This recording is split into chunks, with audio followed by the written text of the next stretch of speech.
Hello student, welcome back to chemistry Educare point. जैसा कि last session में हमने अधिशोषण को प्रभावित करने वाले कारकों के बारे में, इसके अलावा अधिशोषण समतापी, फ्राइंडलिक अधिशोषण समतापी ये क्या होते हैं, इनका वक्र जो है वो हमने डिटेल से स्टडी किया।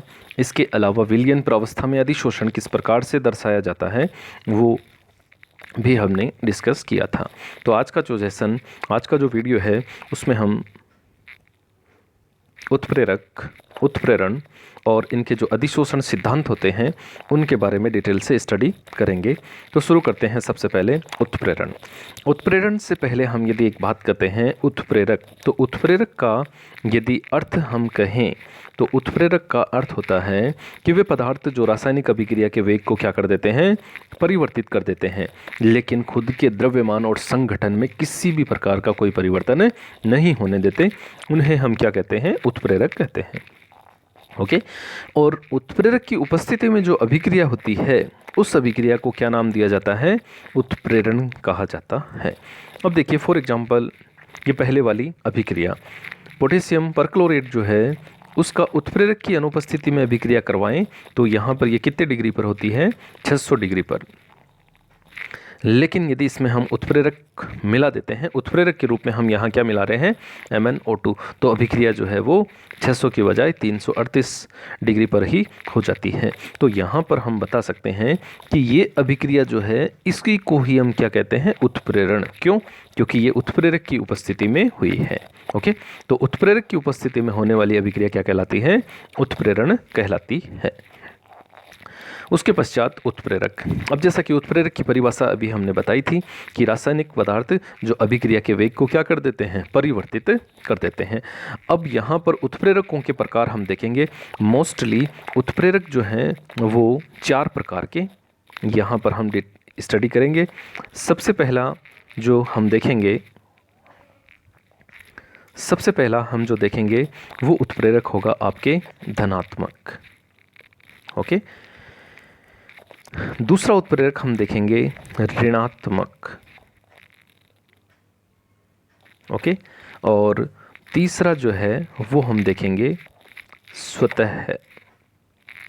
और चौथा इसमें हम देखेंगे प्रेरित उत्प्रेरक। अब इन चारों के बारे में पहले हम देखते हैं। धनात्मक उत्प्रेरक से तात्पर्य है कि वे उत्प्रेरक जो अभिक्रिया के वेग को क्या कर देते हैं, बढ़ा देते हैं। ऋणात्मक से तात्पर्य है कि वे उत्प्रेरक जो अभिक्रिया के वेग को घटा देते हैं। और स्वतः उत्प्रेरक से तात्पर्य है कि किसी भी रासायनिक अभिक्रिया में बना उत्पाद यदि उसी अभिक्रिया में उत्प्रेरक का काम करने लगे तो उसे हम क्या कहते हैं, स्वतः उत्प्रेरक कहते हैं। और प्रेरित उत्प्रेरक से तात्पर्य है कि यदि एक अभिक्रिया किसी दूसरी अभिक्रिया के लिए उत्प्रेरक का काम करना शुरू करती है तो उसे हम क्या कहते हैं, प्रेरित उत्प्रेरक कहते हैं। तो इन चारों के बारे में हम यहाँ डिटेल से देखेंगे। तो सबसे पहले जैसा कि धनात्मक उत्प्रेरक, हमने कहा कि अभिक्रिया के वेग को जो बढ़ा देते हैं उन्हें हम क्या कहते हैं, धनात्मक उत्प्रेरक। फॉर एग्जाम्पल एक एग्जाम्पल हम ले रहे हैं, हाइड्रोजन परऑक्साइड जो है उसका अपघटन जनरली हम देखें तो नॉर्मल तरीके से धीमा होता है। ओके। अब यहाँ पर इसका अपघटन यदि तेज़ी से हमको करना है तो इसमें हम एक उत्प्रेरक मिलाते हैं Pt। तो ये Pt क्या करता है, इसके अपघटन की दर को बढ़ा देता है और बढ़ाता है, इसीलिए इस Pt को क्या कहते हैं, धनात्मक उत्प्रेरक हम कह सकते हैं। ओके। अब यहाँ पर देखिए ये धनात्मक उत्प्रेरक आखिर अभिक्रिया के वेग को बढ़ा क्यों देता है, इसके लिए हम एक ग्राफ के थ्रू इसे देखेंगे। तो ये क्यों बढ़ाता है, देखिए धनात्मक उत्प्रेरक जैसे ही हम किसी अभिक्रिया में मिलाते हैं वैसे ही वह उस अभिक्रिया की सक्रियण ऊर्जा को क्या कर देता है, कम कर देता है। सक्रियण ऊर्जा कम होते ही अभिकारक अणु उत्पाद में शीघ्रता से बदल जाते हैं और अभिक्रिया का वेग क्या होता है, बढ़ जाता है। सक्रियण ऊर्जा मैंने लास्ट सेशन में बताई थी कि वह न्यूनतम ऊर्जा जो अभिकारक को उत्पाद में बदलने के लिए आवश्यक होती है, सक्रियण ऊर्जा कहलाती है। यहाँ वक्र के थ्रू हम समझेंगे किस तरीके से सक्रियण ऊर्जा कम होती है। ये देखिए ऊपर वाला जो वक्र इस तरीके से हमको बता रहा है अनुत्प्रेरित अभिक्रिया, मतलब बिना उत्प्रेरक की अनुपस्थिति में।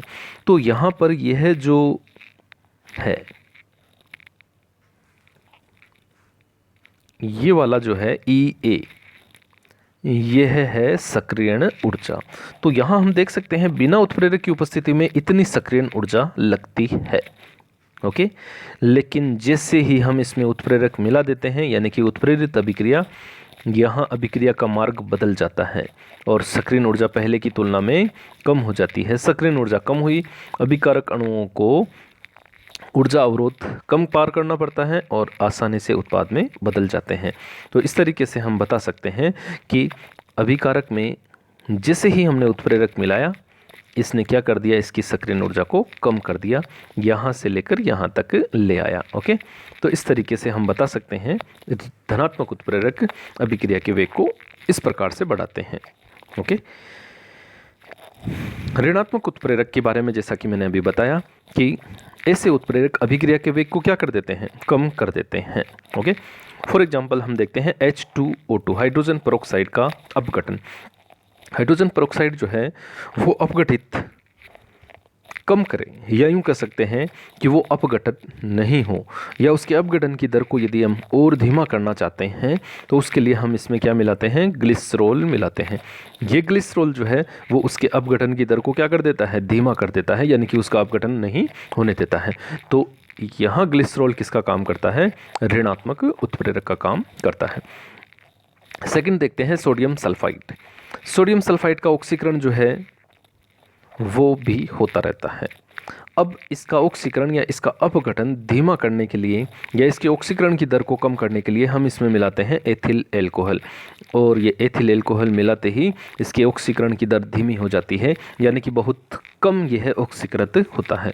तो यहाँ पर यह एथिल एल्कोहल यानी कि C2H5OH किसका काम करता है, ऋणात्मक उत्प्रेरक, यानी कि इसके ऑक्सीकरण की दर को धीमा कर देता है। ओके, ठीक इसी प्रकार से पेट्रोल के अपस्फोटन को कम करने के लिए इसमें एक ऋणात्मक उत्प्रेरक टेट्रा एथिल लेड जो है वो मिलाया जाता है। ओके, तो इस तरीके से हम बता सकते हैं कि ये ऋणात्मक उत्प्रेरक होते हैं जो अभिक्रिया के वेग को क्या करते हैं, कम करते हैं। ओके,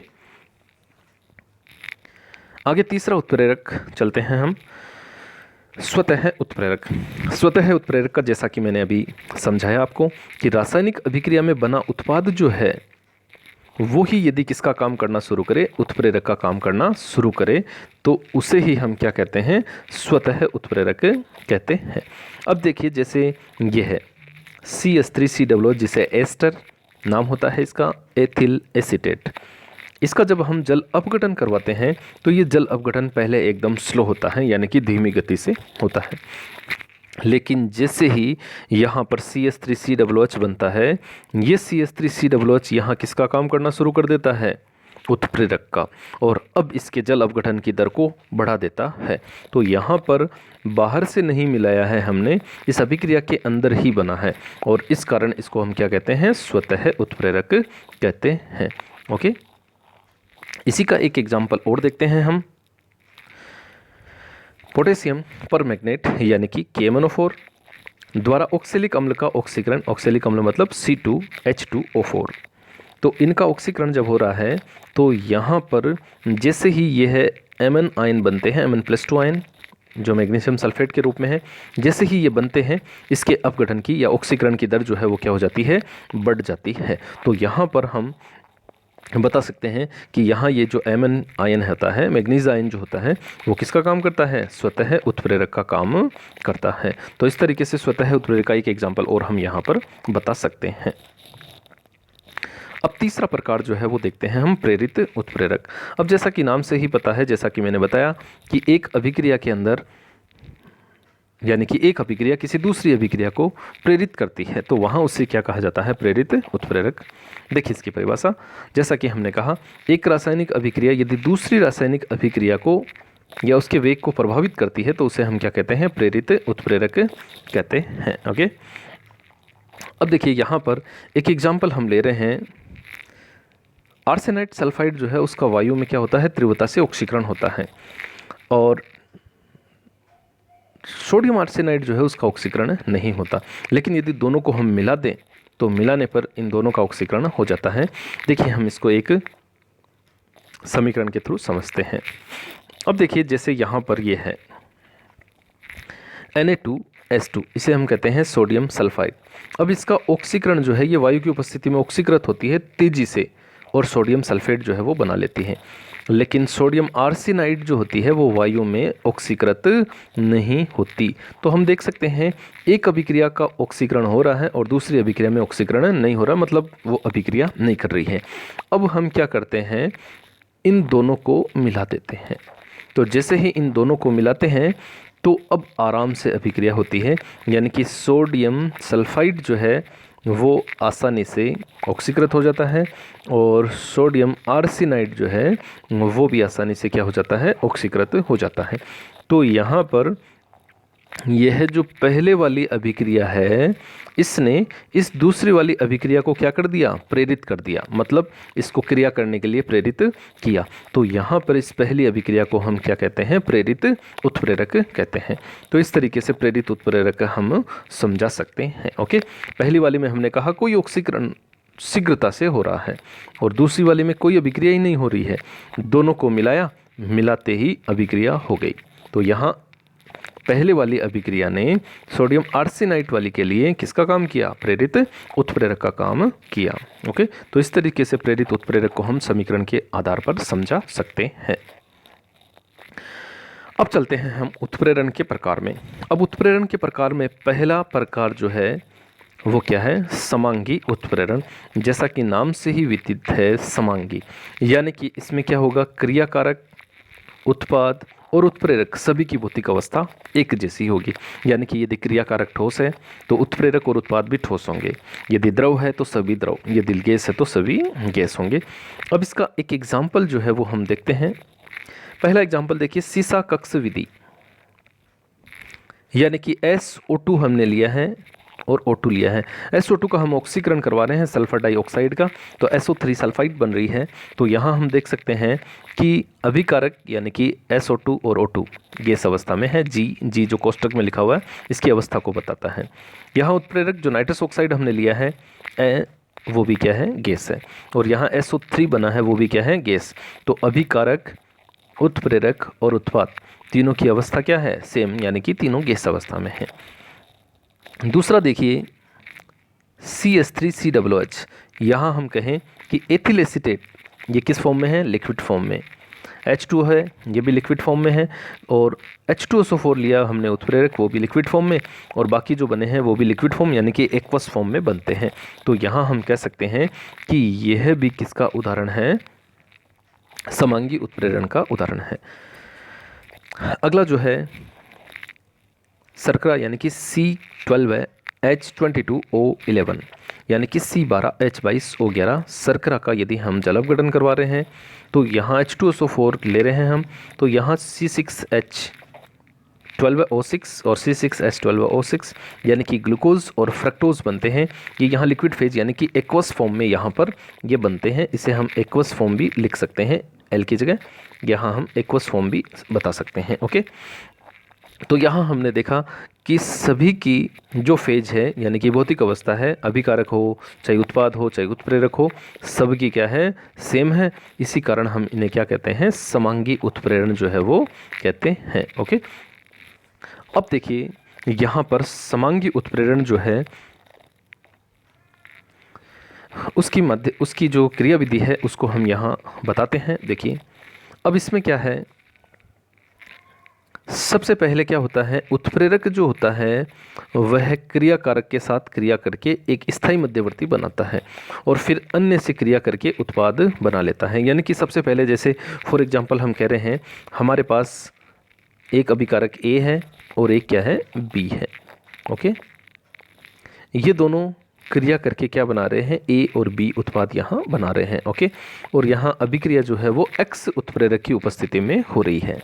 तो सबसे पहले क्या होता है, पहला अभिकारक A ये X के साथ यानी कि उत्प्रेरक के साथ क्रिया करेगा और क्या बनाएगा, AX। तो यहाँ AX जो है वो क्या है, मध्यवर्ती है। ओके, फिर ये मध्यवर्ती जो है वो दूसरे अभिकारक B के साथ क्रिया करेगा और क्या करेगा, उत्पाद बना लेगा AB। और ये जो X है वह उत्प्रेरक था, तो उत्प्रेरक जो है वापस अभिक्रिया में निकल जाता है। इसे ही हम क्या कहते हैं, मध्यवर्ती सिद्धांत कहते हैं। कहने का तात्पर्य है कि एक अभिकारक उत्प्रेरक के साथ मध्यवर्ती यौगिक बनाएगा, फिर वो मध्यवर्ती यौगिक दूसरे अभिकारक के साथ क्रिया करेगा और उत्पाद बना लेता है। इसको हम एग्जाम्पल जो है वो देखते हैं इसका। जैसे देखिए एग्जाम्पल इसका SO2 है, इसका हम ऑक्सीकरण यहाँ पर करवा रहे हैं, ठीक है। अब यहाँ SO2 का जो हम ऑक्सीकरण करवा रहे हैं, तो यहाँ देखिए सबसे पहले SO2 जो है वो यहाँ हम कह सकते हैं कि इस तरीके से ऑक्सीजन के साथ क्रिया कर रही है O2, और NO यहाँ क्या है, उत्प्रेरक, और यहाँ बना SO3। ओके, ये समीकरण जो है वो हम यहाँ पर समझेंगे। तो देखिए क्या होता है, तो सबसे पहले देखिए NO यानी कि जो उत्प्रेरक होता है यह इस ऑक्सीजन के साथ क्रिया करता है और क्या बनाता है, NO2 बनाता है। तो यहाँ NO2 जो है वो एक प्रकार का माध्यमिक यौगिक या हम कह सकते हैं कि मध्यवर्ती बना है। अब क्या होता है कि ये जो दूसरा उत्प्रेरक है SO2, ये इसके साथ क्रिया करने आता है, मतलब SO2 प्लस NO2। ओके, तो यहाँ पर जब क्रिया होती है तो यह SO3 बन जाता है और क्या बन जाता है, NO। तो यहाँ जो SO3 बना है ये क्या है, उत्पाद है, और ये जो NO है ये क्या है, उत्प्रेरक है। तो इस तरीके से उत्प्रेरक जो है वो यहाँ पर अलग हो जाता है और हम दोनों को यहाँ समझा सकते हैं। ओके, तो अब देखिए यहाँ पर इसको समझाने के लिए जैसा कि हमने बताया कि अगले स्टेप के अंदर क्या होता है कि यह इसके साथ क्रिया करता है, यानी कि SO2 जो NO2 जो बना है वह SO2 के साथ क्रिया करता है और क्रिया करके SO3 बनाता है, और यह जो उत्प्रेरक बनता है यानी कि NO, ये वापस यहाँ अलग हो जाता है। तो इस तरीके से हम इनको समझा सकते हैं माध्यमिक यौगिकों का सिद्धांत। जैसा कि मैंने बताया कि ये एक अभिक्रिया है, तो इस अभिक्रिया में क्या होता है, सबसे पहले यह उत्प्रेरक एक अभिकारक को अपने साथ जोड़ता है और NO2 बना लेता है। ओके, और उसके बाद में क्या होता है कि ये जो बना है वह दूसरे अभिकारक SO2 को अपने साथ क्रिया करवाता है और SO3 और NO बना लेता है। तो इस प्रकार से हम इसे बता सकते हैं। इसका एक एग्जाम्पल और लेते हैं हम। देखिए C2H5 यानी कि एथेनॉल जो है उसके H2SO4 की उपस्थिति में क्रिया करवा रहे हैं, तो यहाँ एस्टर जो है वो बन रहा है। तो इसे भी हम समांगी उत्प्रेरण के थ्रू देखते हैं क्या होता है। देखिए सबसे पहले एथेनॉल है, तो एथेनॉल से तात्पर्य है C2H5OH। अब ये क्या करता है, H2SO4 यानी कि उत्प्रेरक के साथ क्रिया करता है। H2SO4 को मैं इस तरीके से लिख रहा हूँ HSO4। अब यहाँ पर क्या होता है कि यह तो आपस में क्रिया करता है और क्या बना लेता है, H2O बना लेता है, और बाकी जो बना C2H5HSO4 ये बन गया और ये इस तरीके से हुआ। तो यहाँ पर ये जो C2H5HSO4 बना है ये क्या है, मध्यवर्ती यौगिक है। अब यह जो मध्यवर्ती यौगिक होता है, एथेनॉल के कितने अणु थे, 2, एक यहाँ काम आ चुका है, दूसरा अणु आता है C2H5OH प्लस C2H5HSO4 जिसे एथिल हाइड्रोजन सल्फेट भी हम कहते हैं। अब क्या होता है कि ये जो मध्यवर्ती यौगिक बना है यह इस दूसरे अभिकारक अणु के साथ क्रिया करता है और क्रिया करके बनाता है C2H5O C2H5 ईथर का निर्माण यहाँ कर लेता है, और यहाँ का जो H है वो इस HSO4 के साथ जुड़कर बना लेता है H2SO4। तो उपरोक्त अभिक्रिया में हम बता सकते हैं कि एक तो ये जो है वो बन गया और C2H5 जो था वो इस तरीके से क्रिया करके बन जाता है, और ये उत्प्रेरक जो हमने मिलाया था H2SO4 ये वापस प्राप्त हो जाता है और ये H2 यहाँ बन जाता है। तो इस तरीके से हम इनको समझा सकते हैं। ओके, देखिए जैसा कि मैंने बताया सबसे पहले क्या होता है कि एल्कोहल एक अणु आता है और H2SO4 के साथ क्रिया करता है और क्या बनाता है, एथिल हाइड्रोजन सल्फेट, जो कि मध्यवर्ती या माध्यमिक यौगिक है।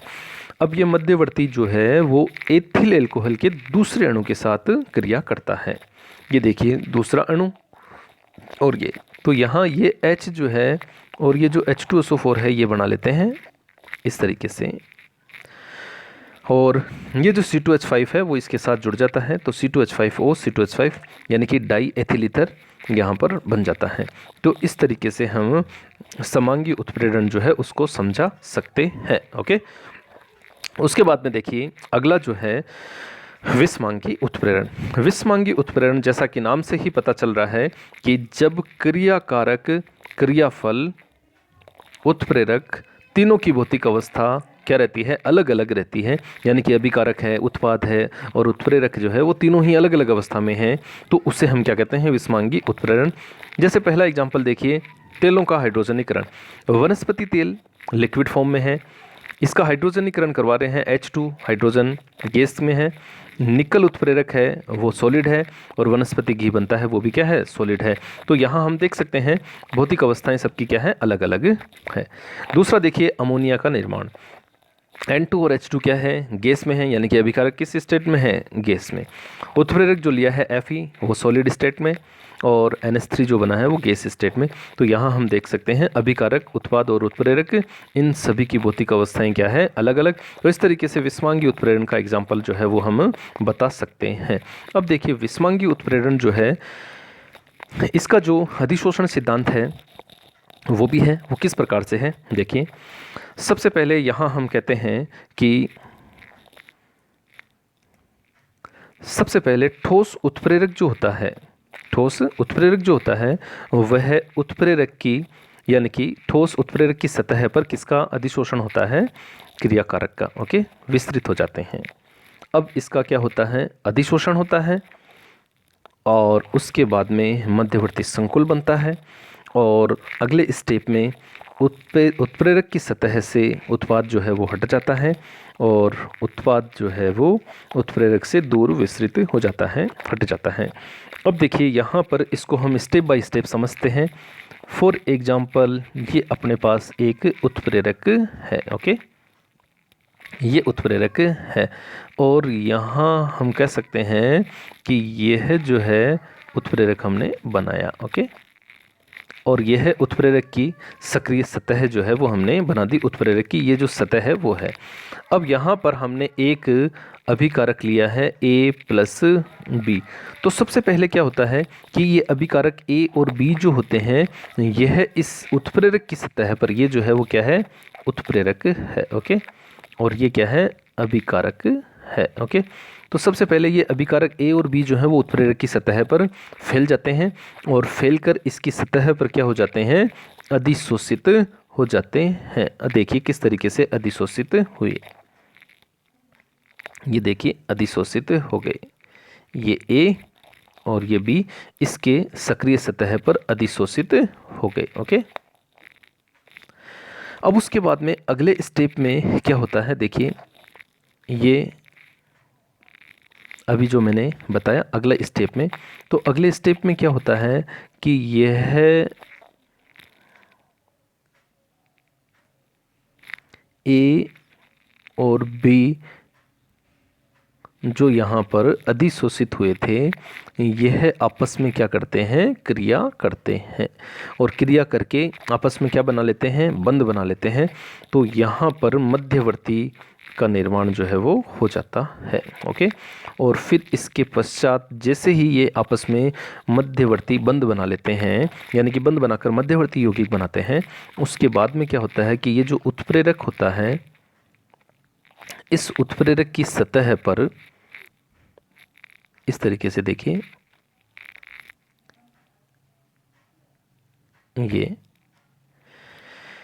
ये जो मध्यवर्ती यौगिक के फलस्वरूप AB बना है ये यहाँ पर उत्पाद बन जाता है, और ये उत्पाद यहाँ पर इस तरीके से अलग हो जाता है, और उत्प्रेरक की सतह जैसे पहले थी यानी कि इस प्रकार से उपलब्ध हो जाती है, और इस तरीके से उत्पाद जो है वो यहाँ उत्प्रेरक की सतह से विशोषित होकर हट जाता है।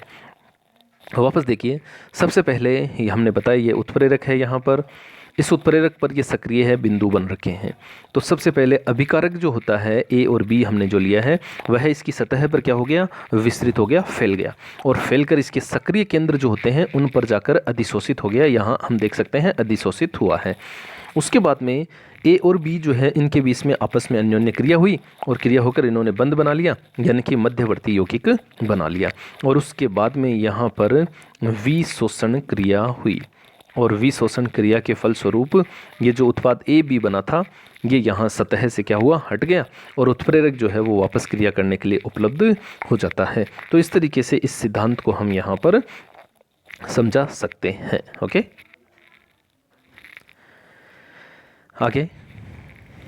आगे देखिए, इससे संबंधित 2-3 परिभाषाएं और भी हैं। उत्प्रेरक विष। अब उत्प्रेरक विष जो है वो क्या होते हैं कि उत्प्रेरक की क्रियाशीलता को जो कम कर देते हैं उन्हें हम क्या कहते हैं, उत्प्रेरक विष। अब उत्प्रेरक जो है वो उत्प्रेरक की क्रियाशीलता को कम कैसे करते हैं वो देखिए यहाँ पर जो है उत्प्रेरक, ये उत्प्रेरक जो है इस पर यहाँ ये है सक्रिय बिंदु है। इन सक्रिय बिंदु पर क्या होते हैं, उत्प्रेरक विष जो है वो आकर जो है वो यहाँ पर जुड़ जाते हैं। ये यहाँ आकर जुड़ गए और जुड़कर इनको क्या कर देते हैं, ब्लॉक कर देते हैं। इस तरीके से इनको क्या कर देते हैं, ब्लॉक कर देते हैं। और ब्लॉक करते ही यहाँ अब जो है अणु अधिशोषित नहीं हो पाते, क्योंकि इनके सक्रिय केंद्रों को आकर इसने क्या कर दिया, ब्लॉक कर दिया। और अब यहाँ अभिकारक अणुओं के जुड़ने की संभावना क्या हो जाती है, कम, और कम होने के कारण उस उत्प्रेरक की क्रियाशीलता भी क्या हो जाती है, कम हो जाती है। तो इस तरीके से हम बता सकते हैं कि उत्प्रेरक विष जो होते हैं वो उत्प्रेरक पर अभिकारक से पहले ही आकर अधिशोषित होकर उनको क्या कर देते हैं, सक्रिय केंद्रों को ब्लॉक कर देते हैं, और इस कारण अभिकारक अणु यहाँ जुड़ नहीं पाते। ओके, दूसरा देखिए उत्प्रेरक वर्धक। उत्प्रेरक वर्धक से तात्पर्य क्या है कि यह उत्प्रेरक के पृष्ठ पर अधिशोषित होकर उसकी क्रियाशीलता को क्या करते हैं, बढ़ा देते हैं। क्रियाशीलता को कैसे बढ़ाते हैं, देखिए जैसे हम कह रहे हैं कि यह यहाँ पर क्या है, कोई उत्प्रेरक है। ये देखिए उत्प्रेरक हम बना रहे हैं यहाँ पर,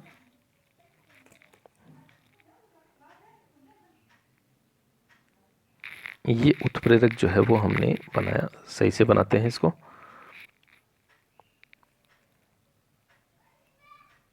ये उत्प्रेरक हमने बनाया। ओके, तो यहाँ उत्प्रेरक की जो सक्रिय सतह है वो भी हम बना रहे हैं। ये देखिए अब क्या होता है कि जैसे ही हमने इसमें क्या मिलाते हैं, उत्प्रेरक वर्धक मिलाते हैं, तो उत्प्रेरक वर्धक जैसे ही इसके साथ जुड़ता है तो जुड़कर यह क्या करता है, 2 और नए सक्रिय केंद्र बना देता है। ये यहाँ जुड़ा और नए सक्रिय केंद्र यहाँ बना देता है। ये मान लो यहाँ जुड़ा, सक्रिय केंद्र बना दिए। तो उत्प्रेरक वर्धक जो है वो उत्प्रेरक की सतह पर सक्रिय केंद्रों की संख्या को क्या करता है, बढ़ा देता है। सक्रिय केंद्रों की संख्या बढ़ती है तो अभिकारक अणुओं के जुड़ने की संभावनाएं और अधिक हो जाती है। फलस्वरूप अभिक्रिया भी तेजी से होती है, यानी कि अभिक्रिया का वेग को क्या कर देते हैं, बढ़ा देते हैं। उत्प्रेरक की क्रियाशीलता को भी बढ़ा देते हैं। तो इस तरीके से हम बता सकते हैं कि उत्प्रेरक वर्धक जो है वो सक्रिय केंद्रों की संख्या बढ़ाकर उत्प्रेरक की क्रियाशीलता को बढ़ा देते हैं। दोनों नोट्स ध्यान रखेंगे कि उत्प्रेरक विष उत्प्रेरक की क्रियाशीलता को कैसे कम करते हैं और उत्प्रेरक वर्धक जो है वो उत्प्रेरक की क्रियाशीलता को कैसे बढ़ा देते हैं। ये सारी बातें यहाँ हम ध्यान में रखेंगे। तो यहाँ पर आज के वीडियो में हमने जो है ये सारी बातें यहाँ देखी, यानी कि उत्प्रेरक जो है वो क्या होते हैं उनके बारे में, उत्प्रेरण क्या होते हैं उनके बारे में, उनके प्रकारों के बारे में, और समांगी और विषमांगी अधिशोषण सिद्धांत जो होते हैं उनको भी हमने डिटेल से आज के लेक्चर में डिस्कस किया। तो आज का जो लेक्चर हमने पढ़ा है इसमें आप साथ साथ जो है वो नोट्स भी बनाते रहें ताकि आप अच्छी तरीके से याद कर सकें और लेक्चर जो है उसको समझ सकें।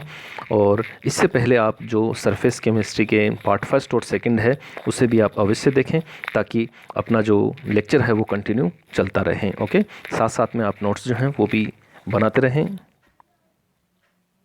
Thank you.